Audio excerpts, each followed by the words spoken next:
Welcome back to the House of Flames Island in Second Life. I'm Debbie Wise, your instructor for this course, and in this session we're going to talk about getting around, going somewhere. We're going to talk about how to teleport, we're going to talk about how to sit and stand, how to search for events. You're going to need these skills in Second Life, and the sooner you know how to do these, the better. Here on the House of Flames Island, that we're in the amphitheater, we've got several things that you can sit on, and we haven't talked about sitting before. Anything that's an object you can inherently sit on. For example, if I look over here at this podium, it doesn't look like something you'd be able to sit on, but because it's an object, it's a created thing, if I right-click on it, you can see that every object has the option to sit here. And if I click on it, I will indeed sit right there. I have an animation that's a default for sitting, and if I tell it to sit, then it's going to sit and it's going to use my default sit pose. So you can sit on the ground, you can sit on a building, you can sit on anything. I'm going to use this button now that I'm sitting. You see where my cursor is, this button says stand. That will release me from the sitting position. Now in Second Life, things have gotten more developed over time, and at first you had things like this piano bench where there was an animation in the bench, and if you decided to sit on the bench, and I'm going to do that, I'm going to right click and I'm going to say sit here, it automated an animation that showed me playing the piano. And that was all the part of the animation that's in the bench. Whoever created it put an animation in the bench. So now we have gotten even more sophisticated in the ability to sit and stand. And if you look at these seats are more advanced. These seats are such that if I don't even have to right click to sit on it. All I have to do is left click on the seat and I'm sitting. And not only am I sitting, but I have several different poses that I could use to sit. So here's a default pose. I have 4 female poses. So let's click on female 3, see what that looks like. Okay.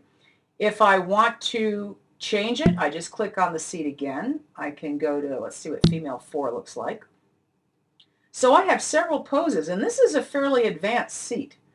And the poses are built into the seat. So if I, we'll get into prim design in another session, but if I right click on this and say edit, it's going to want to edit all the seats. Let me look to see what's exactly in this seat. And you can see, if I look in this, and don't get overwhelmed because we're going to cover things like this in other sessions, you can see in this seat, there is a whole lot of things loaded into this seat. And that's what makes these seats more expensive than some other seats. But that's all you do to sit and then to stand. Next, we're going to talk about dancing. And for that, I'm going to need Flameheart. Animations can either be in prims, like we saw with the seats, or they can be outside of prims. And you'll typically see something like this, say if you go to a club and you want to dance. The animations have a blue ball for the male role and a pink ball for the female role, typically. They can either already be sitting out on the dance floor, or what you're going to see more often now is a dance orb that one partner will click, which will make the balls appear in the general vicinity of the person who clicked it, and then they're ready to dance. So what you can see here is dance balls like this that are couples dance balls require both parties to be on the dance balls in order for them to start working. So I will go ahead and click on this pink one. I'll right click and say sit here. So you can see it gets me in position. So now Flameheart is going to get on the other one, and nothing's happening to me until Flameheart gets on it. And now you can see, I hope, that things start happening. Now sometimes with these dance animations, they won't work well unless the animator is off. So if you've managed to get an animator, you may have to turn it off in order for the dance to work well. And these are such that they're synced Sometimes, as you can see right now, it doesn't appear that we are exactly synced, but it doesn't appear that we're synced at all. But a way to get past that is if they don't automatically sync is for one party to stand, find the ball again, and to jump back on, and then that should go ahead and sync everybody. There we go. It's much better syncing now. So you can see if you couple that with some music at a club, then it appears that everybody is a perfect dancer. So we're going to, while we're doing this, while we're letting them dance, I put some music in the background, but then you wouldn't hear me. The other thing you can do if you're in a situation like this where there's lots of people is that you can right click on someone and you can view their profile. And what this is going to do is it's going to show you the profile of the person who you're looking at. And it doesn't appear right now that Flameheart has anything in her profile, which I know not to be true. Okay, there it is. It's all loaded now. A profile tells a lot about a person because it shows you, oh, we are not synced at all. Let me just stop that altogether. Too many things going on. So if you look at now the profile of Flameheart, this is going to be typical of a profile you'll see. The top here talks about who Flameheart is in Second Life, and this is all done by the user. So Flameheart put all this up there.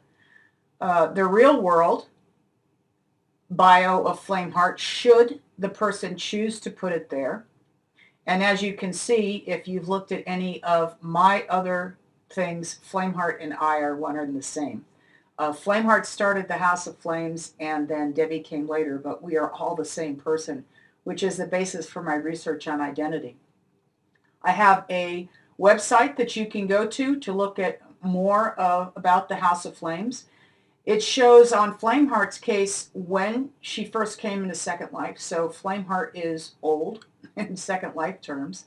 It shows that I pay to be here as opposed to having a free account, and then it shows you all these groups that I belong to. So what this does is it gives you a pretty good idea of the types of interests that the person would have. You can tell a lot by the groups they're in. You can also tell a lot by this next tab up here called Picks. You can see that Flameheart is pretty obsessed with the House of Flames. But you will find that if somebody is a vendor or somebody, makes something, they will put what they make and the landmark for this in their picks so that you can see what they do and how maybe to find that object. We'll talk about that more as we go along, but there's a lot of information that's in these profiles. For example, if I really loved this dance animation and I wanted to know who made it, all I have to do is click on it, say edit, and we'll get it more into prims later, but if I go to the general tab, I can tell who it was that created this particular thing. So if you see something you absolutely love somewhere, you can click on it and you can find the creator. The creator and the owner are different. So if I click on Craig and want to see Craig's profile, that's going to put him up there. And if I want to know where I might be able to get it, I go to Craig's Picks, and this shows his picks. And Bits and Bobs is where I got this, and what it can do is it can show me how to get there. See down here it shows teleport, and if I wanted to go to Bits and Bobs to be able to buy one of these for my very own, that's where I would go. Now you might be thinking, okay, I see the profile, but how do I do my own profile? And you do your own profile up under me, my profile. So now this is my profile, but if I wanted to change it, this is where I would change it.